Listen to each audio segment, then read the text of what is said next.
Hello, everyone. Welcome to KTAL News Now. I'm your host, Anthony Mocklin, and today is Thursday. We are almost to the end of the week. It's a little bit left, but hopefully this show can help you get through the rest of your workday as we go towards the weekend. It's going to be another hot one, unfortunately, but we're going to talk about the full weather forecast as well as the Louisiana Governor's Conference, Salute the Badge, high school football, as well as how to protect your skin in this blazing heat that's been just plaguing the entire area. But let's take a quick sneak peek at the weather forecast from KTAL meteorologist Josh Marshes to see if there's any relief at all coming from this heat. Hey, I'm meteorologist Josh Morses, and this is your Thursday weather look ahead. Some of the topics we'll be covering here in just a few minutes. Of course, still about the heat. We will likely see these temperatures very high through the upcoming weekend. But one nice thing today, we actually have some rain to talk about as we are expecting a few isolated showers and storms in some areas later this afternoon or this evening. And some of that rain may hold together overnight. So keep your fingers crossed. We really need the rain with the latest drought update that came in. Not a pretty picture for us. So I'll have an update on the drought and still looking at maybe some relief rolling in next week. I'll have these updates and more for you coming up in just a few minutes. And in some local news, the 44th Annual Louisiana Governor's Conference on Juvenile Justice kicked off yesterday in Bossier City, and one of the huge topics that was a major focal point was preventing teen dating violence. And KTAL's Melody Newsom shares more. Teen dating violence, stop it before it starts, because that's what we want to do. We want to stop it before it starts. Destiana Morrow, who is a life coach and expert in teen dating violence, shared her knowledge at the Louisiana Governor's Conference and says understanding the issue is important for those who work closely with young people. All of these people are so amazing. We have probation officers, we have judges, we have people that work for nonprofits, we have people for FINS, DOJ, and everything like that. They all work with children. So it's important for them to get the information so that way they can best help them in any way that they can, because they are interacting with kids every single day. Those who attended are dedicated to properly informing young people. How to look at the symptoms and how to throw at it or stop it, and how to look for emotional difficulties, and also teach our children what healthy relationships are. Morrow says a parent's role can be vital to keeping teens safe. What you model for your child is what they tend to assume is normal. So you need to make sure that you are in a healthy relationship if you can be. And here's the thing, even if you're not in a healthy relationship, let them see that you are trying to navigate getting out of that, domestic violence relationship, that unhealthy relationship, and then have conversations with them, open, honest conversations, so that way when it comes to them later, they can understand what they should not do. Melody Newsom, NBC 6 News. And to learn more, you can find that on KTALnews.com. But here at KTAL, we salute the badge, and a Bossier City police detective is being recognized for recovering thousands of dollars from crypto scams. And KTAL's Maya Alicia shares more. Working for the Bossier City Police Department is more than a job for Detective Kevin Sosa. He said it's about helping people. That makes me feel good if I'm able to help somebody. And I'm just somebody that's going to go with the case until I can no longer go. Sosa works for the Financial Crimes Division, so most of the people he helped have been scammed out of a lot of money. He's one of our only investigators that investigates cryptocurrency, so he's able to get people money back that fall victim to scams. A lot of people think that, we don't get the glory that other people get, the financial crimes, but people are kind of worried or kind of scared or embarrassed to report that they're a victim of a scam, and so he takes it very personal. His current workload is roughly 40 cases, and he says each case gets the same amount of care. One case he says sticks with him is a victim who was scammed out of thousands of dollars. I was able to get them back majority of what they lost. If I can remember correctly, it was around 30 grand. They lost a little bit more than that, but roughly around 30 grand. He says he was able to get it back by being persistent. Well, after searching, I did search warrants and following. You got to follow the money. With a military background and 7 years with the police department, Sosa says he's just getting started. My next position that hopefully I can get is sergeant. His goal is to continue helping the people of Bossier City for years to come. Reporting for Salute the Badge, Maya Alicia.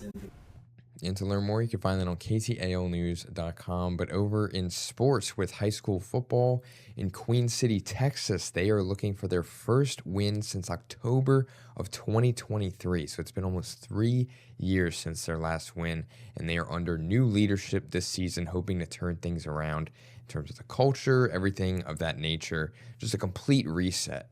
And KTAL's Kylie Corman shares more. It's a fun thing to take over a program where people think that it's broken, and it's really not. It's not broken, but Queen City is getting a facelift. First thing is the culture change. If we can get this culture rolling in the direction that it should be rolling in, to where they believe in our core values of relationship, growth, belief, and discipline, that is success to me. Helping implement that culture alongside Reeves are others that also have championship experience, both coaching and playing. We're pretty intense coaches. We're a lot of fun, very family oriented. We hold the kids accountable, and at the same time we love them up and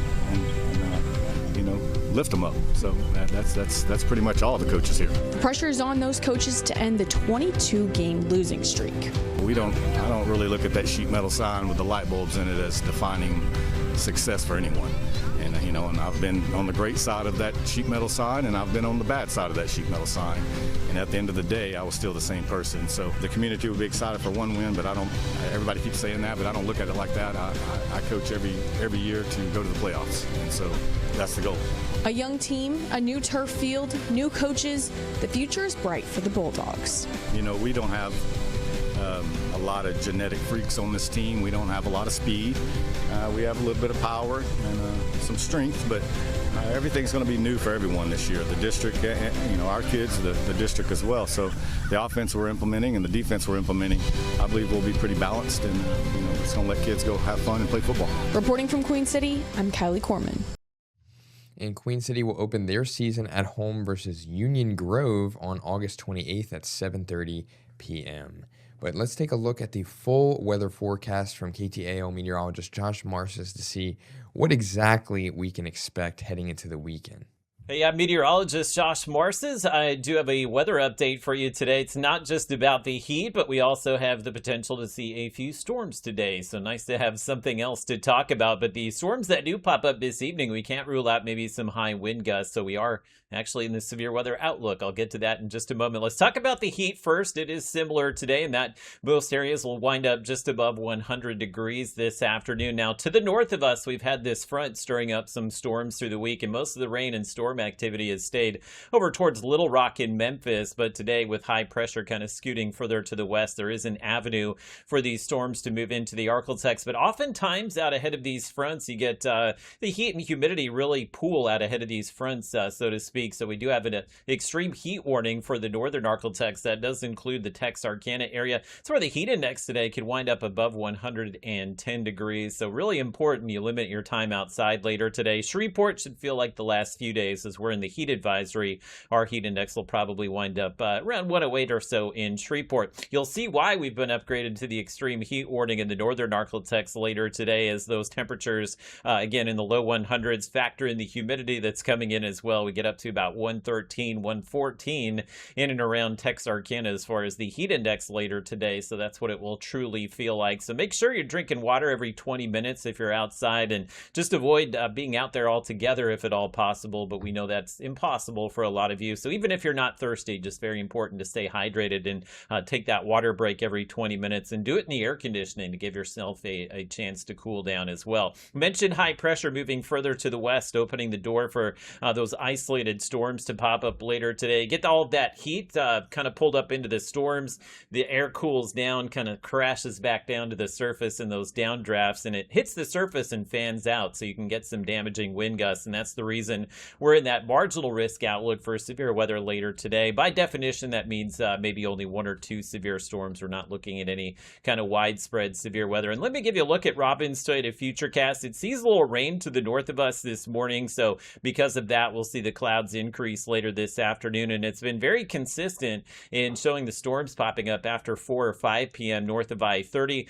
You'll notice some of this rain doesn't make its way down through Texarkana. Shreveport maybe late tonight, early tomorrow morning if the rain rain holds together, it definitely could make its way down to us, and we'll take what we can get. We did not add any new burn bans in the last 24 hours, but again, a good portion of the Arklatex remains under those burn restrictions until we can get some decent rain. And we did get a drought update in this morning. It's not pretty, as we did see the moderate drought expand across most of the region here, so that's the reason your grass is drying up, everything's crunchy beneath your feet. And again, once we get some rain, that will probably help out with the temperatures. Next week, I do drop us into the 90s for at least a few days here. The European model still showing maybe we could cool into the low 90s by next weekend, so we'll keep our fingers crossed we do see that cool down. But until then, staying hot near 100 through the weekend.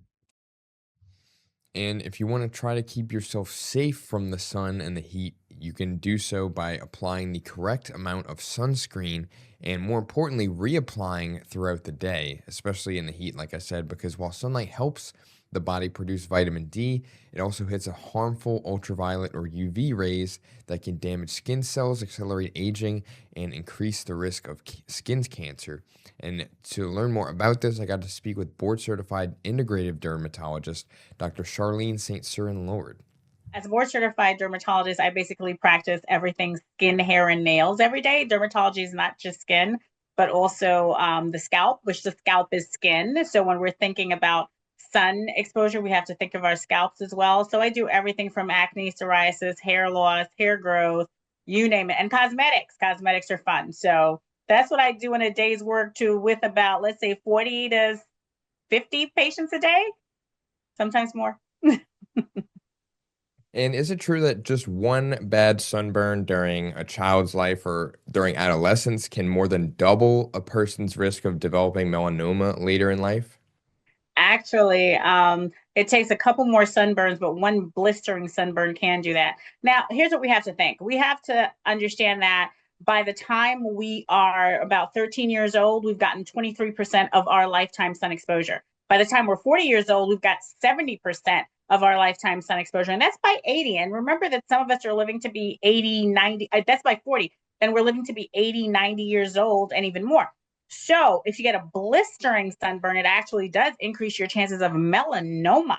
And if you get 5 blistering sunburns in your lifetime, that more than doubles someone's chances of getting melanoma. It just increases the risk and the percentage. I'd rather not give like double, triple, but those blistering sunburns are super dangerous. But here's the thing. You don't have to have a blistering sunburn to create damage, because let's say you were in the sun all day. What do you like to do? Beach, boat, sun, water sports, whatever you like to do that keeps you outside. A sunburn, you're going to feel like later on that evening, right? When you're getting ready for bed, that tightness, hurting, burning, sometimes itching. But the sun damage occurred within 30 minutes of sun exposure. So by 30 minutes of your skin being in the sun without sunscreen, you've already created sunburn cells, which have DNA damage. And that DNA damage in the sunburn cells sets up the stage for the non-melanoma skin cancers, your basal cells, squamous cells, and all of those. So we don't have to wait for a blistering sunburn to have damage, Anthony. And what's the difference between like a really bad one and a blistering one for those who aren't familiar?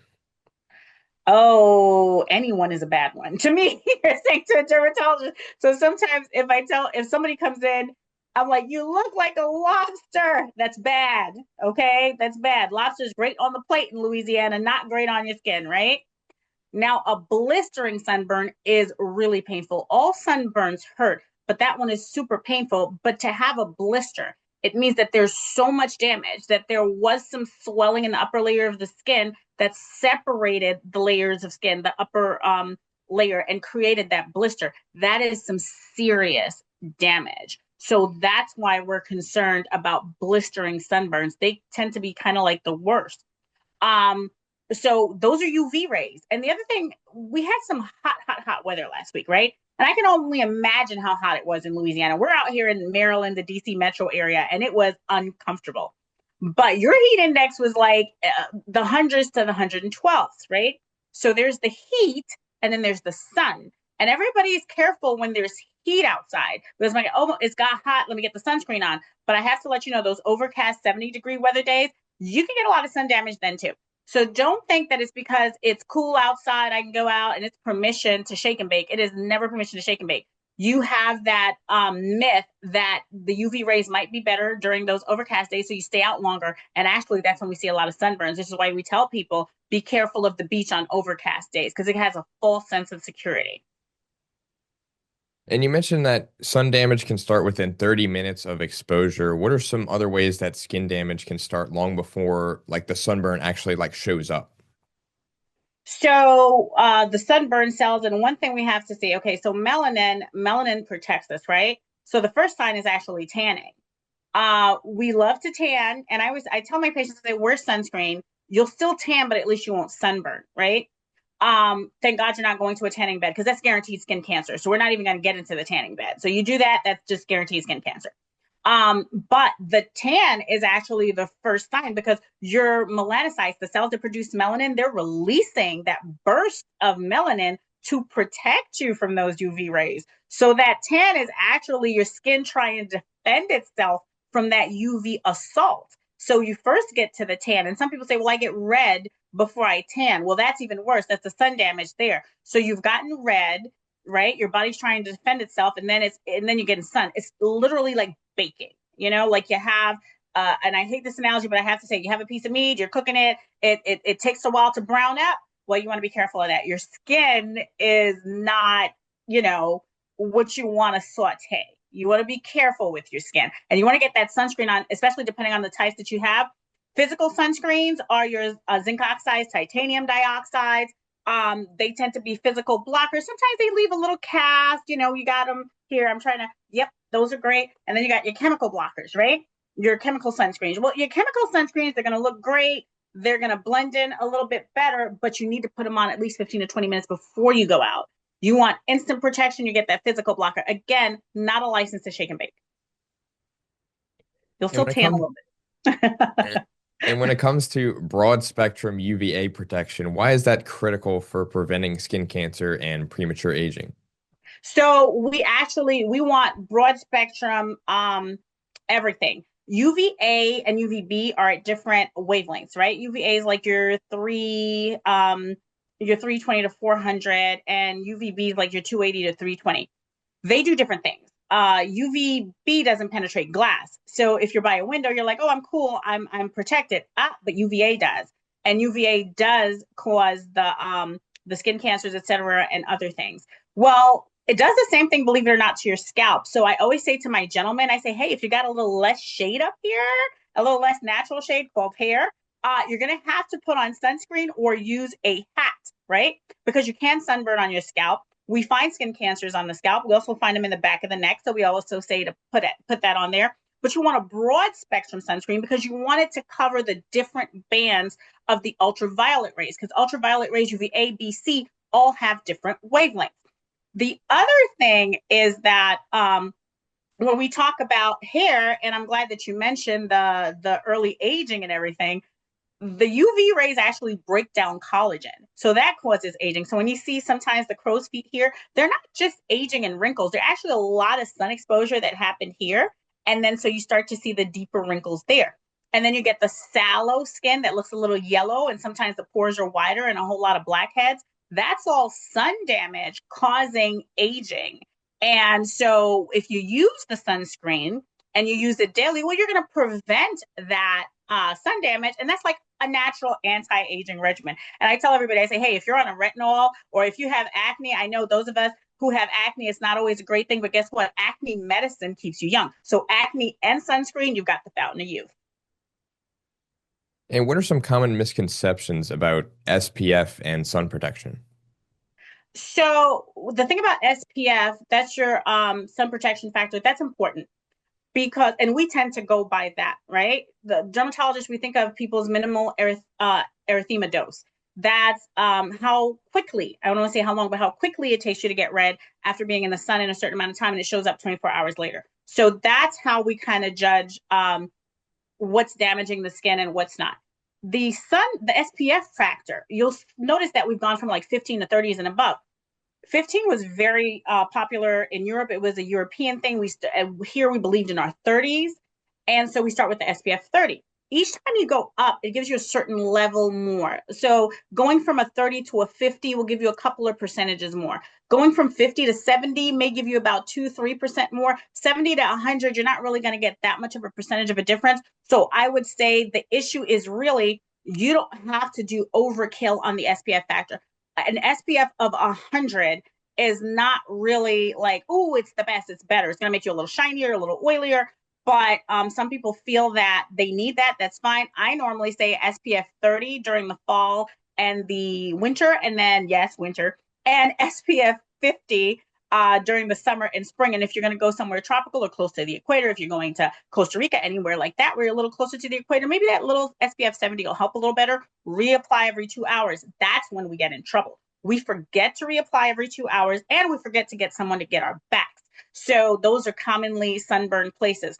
So the myth really is, Anthony, one, a 50 and a 50 don't make 100. So it's either SPF 50 or, you go SPF 100, but it doesn't add together. So if your makeup's got a built-in SPF 15 and you put on an SPF 30, it does not equal an SPF 45. So I want to break that myth right now. Yeah, I will admit I'm a culprit of not reapplying. To me, I'm like, oh, I put it on once, I'm good to go like the rest of the day. So I definitely got to get better about that. It happens to everybody. But could you dive a little bit more? I know you touched on this a little bit earlier, but like the difference between UV exposure, sunburn, and DNA damage to really like hammer it home. Okay, so UV exposure, we're all getting that.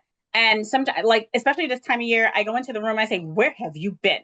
And people's like, nothing, I've just been driving around, or I've just been gardening. I say, be careful of gardening, because you guys who love to garden, you stay out there for hours. I know it reduces stress. It feels good. Great. But you still need photo protection. So you got your UV exposure, your incidental sunlight, you're driving around. Remember, UVA penetrates glass. You're tanning while you're driving. You're tanning while you're just going out from the car to the grocery store or wherever, pick up the kids. So that's incidental sun exposure. Everybody gets it. You'll start to get that gradual accumulation and that tan. And so that's actually normal, right? And then there's the sun damage. That sun damage is when you can tell you've done a little bit much. You've gone somewhere and you didn't put on your sunscreen, and that intense exposure, by the time you get to your room, your hotel room, or at home, you're like, oh my God, I'm much darker. What have I done? And that is because it happens so quickly. So that's kind of like the sun damage. And remember, within 30 minutes, you develop sunburn cells, and that's been biopsy proven. Now, that DNA, that sunburn cell is actually a sign of DNA damage, which doesn't show up for years until you get your full skin exam. Let's say you did that in your 20s, and then you come for a full skin exam in your 40s and 50s, and you're like, oh, what's this scrapey thing? And I always tell patients, if it feels like sandpaper, you got nice smooth skin, and then go, feels like sandpaper, that's kind of like an actinic keratosis, which is a pre-cancer. You freeze it off, you're okay, but we do want them taken care of. What we're concerned about is that later, those actinic keratoses show up later. Those basal cells and squamous cells, they also show up later. And that's because of the DNA damage that occurred during that sun exposure. Full-blown skin cancer, I always tell everybody, I want you to know the ABCDEs of melanoma, right? Asymmetry, it should all be either perfectly round, but not round on one side, oval on another. Borders, they should be smooth. They shouldn't be jagged. They shouldn't be scalloped. Color, you should have one color in your moles, a light brown and a brown, but it shouldn't be black. It shouldn't have white and red in it. And I normally say if it looks like the American flag, go see your dermatologist right away. It should not be red, white, and blue people with a little bit of black. It should not, anything like super dark on your skin, you want to be concerned about. But also sometimes melanomas aren't always dark. So anything that you have on your skin that's just bleeding out of the blue spontaneously, you didn't touch it, you didn't nick it while shaving, you didn't prick it, nothing should bleed spontaneously. You should go see a dermatologist right away. And then lastly, I say anything that you have on your skin that doubles in size, right? So if you had it, it kind of doubled in size over the past couple of weeks, get that taken care of. Some non-melanoma skin cancers do that. I give you the ABC, I forgot to give you the D. The D is diameter. If it's larger than a pencil eraser, people tend to say, it's suspicious. I tend to say, hey, if it's small and it's like really growing, not just doubling in size, but if you notice it gradually growing, have it looked at. E is for evolution. It shouldn't morph into something different. A round mole should not then be a a fried egg or something. And there are fried egg moles. I don't want to scare people. There are moles that we actually call them fried egg nevi because they look like that, and those are normal. When in doubt, make the appointment to the dermatologist.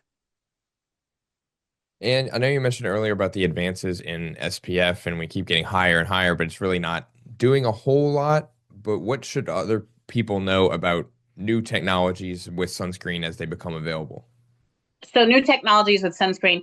I love how we're getting fancy with the vehicles, right? I love how we're getting fancy with the vehicles because we have the sprays, we have the sticks, we have the bars, we have the liquid, the minerals. Those are wonderful. They're fun. Again, what you're looking for is the SPF.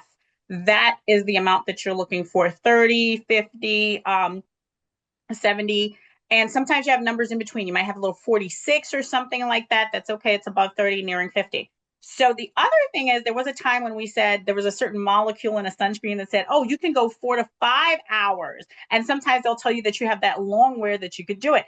I still say reapply every 2 hours because the other thing is if you're perspiring, you are sweating off that sunscreen, you need to apply it. If you're coming from the pool, you get out, you need to reapply. Other technologies and sunscreens, people are coming out with oral sunscreens. They've been around, some of them for a little while, but they're still working on it. And the spray sunscreens, I always tell folks, I love the spray sunscreens because they make it easier. You can get the hard to reach areas, you can get your back and everything like that. But put on a layer of cream first and touch up with the spray is what I like to say. Other advances in sunscreen, what I do like the sunscreens with the tint. I know it's not considered an advance, but it's getting more and more sophisticated. So if you want that bronze look, you can get it in your sunscreen. And the different minerals that they're putting in the sunscreens make me happy. The little niacinamides, because they help with acne and they help with pigmentation. And so there's a lot going on, but I have to say the mainstay is, are you going to do physical or are you going to do chemical? Physical, the sun just bounces off of you. Remember the lifeguards with the white paste on their nose? Well, it's a little more sophisticated now. They're micronized. They're not as bad. The liquid ones are wonderful because they're matte. They don't leave you shiny and oily. And then you've got your sticks because people like them. They can just stick them in their pockets. They're wonderful. They're clear. They're invisible. Love the invisible sunscreens. But you have to understand as well that when they blend in well, they're chemical sunscreens. And people are concerned about parabens and estrogen disrupting chemicals and all those things. So as we look into that technology, we still have to be label readers and we have to be careful because what we're doing to make something healthy can actually sometimes harm our skin. And you guys, I do want you to take care of your scalp. I believe in the skinification of hair care because dermatology, I am a hair specialist. The skinification of hair care means that you have to take care of your scalp. So if this is getting a lot of sun exposure, sometimes if you have your little sunscreen and you can put it between the parts, I've seen people sunburn between their parts. So that's important to do that. The sun actually damages your hair as well. Believe it or not, UVA damages those cuticles. So there you get shaggy, frizzy, poofy hair because of the UVA damage to the hair. But guess what UVA does? It grays early because it causes oxidative stress on the hair and it goes down to the cortex, which is where hair color goes. So it actually fades your hair color. So I need you guys. Sunscreen is wonderful for your skin and your scalp and anything that can kind of like have a little UV blocker. The verdict is still out on what's safe and what's not about those, but they kind of help you keep your hair color and prevent premature graying.